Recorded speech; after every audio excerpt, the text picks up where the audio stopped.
দেশনায়ক তারেক রহমানের আগমনে আজকের এই বিশেষ মুহূর্তে কুড়িগ্রাম থেকে আমরা রওনা দিচ্ছি।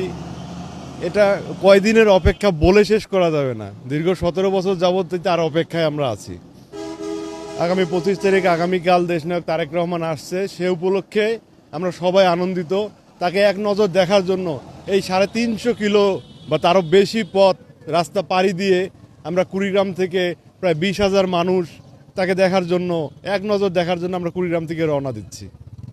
আমরা আসলে বিএনপির সকলেই শুধু না, সারা বাংলাদেশ দীর্ঘ 17 বছর তারেক রহমানের অপেক্ষায় ছিল।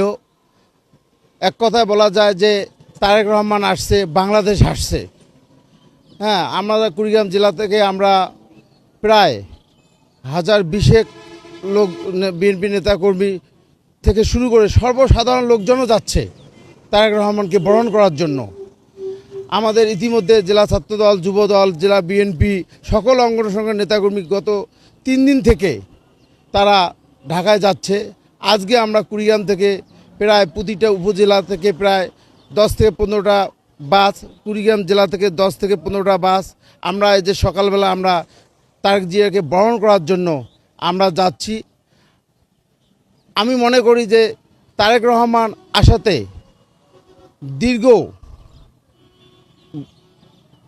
দীর্ঘ গণতন্ত্রের পথ সুগম হলো এবং বাংলাদেশ তাকে, আমরা যে বলে আসছি দীর্ঘ 17 বছর যে তারেক রহমান আসবে বীরের বেশে, এই স্লোগান দিতে দিতে আমরা আজকে সত্যিকারে আমরা তারেক রহমানকে আমরা বীরের বেশে আনার জন্য কুড়িগ্রাম জেলা বিএনপির নেতৃত্বে সকল অঙ্গ সংগঠন আমরা যাচ্ছি।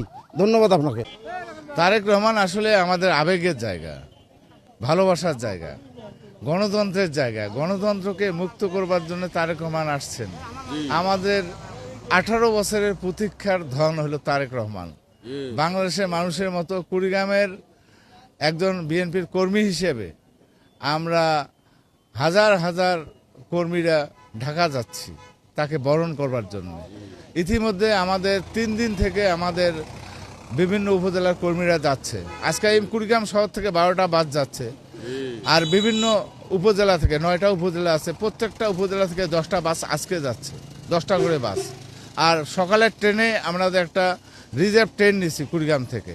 গতকাল রাত্রে রংপুর এক্সপ্রেসের জন্য আমাদের এখান থেকে 5টা বগি ছিল।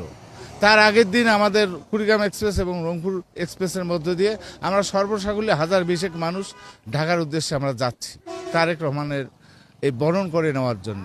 আমরা বিশ্বাস করি তারেক রহমানের প্রত্যাবর্তনের মধ্য দিয়ে বাংলাদেশের গণতন্ত্রের যে প্রতিবন্ধকতা সেটা কেটে যাবে। বাংলাদেশের মানুষ 17 বছর যে ভোট দিতে পারে নাই, 15 বছর যে ভোট দিতে পারে নাই, সেই ভোট দেওয়ার জন্যে নিজেদের তৈরি করবে এবং বাংলাদেশের মানুষ গণতন্ত্রের পরিপূর্ণ একটি স্বাদ গ্রহণ করতে পারবে।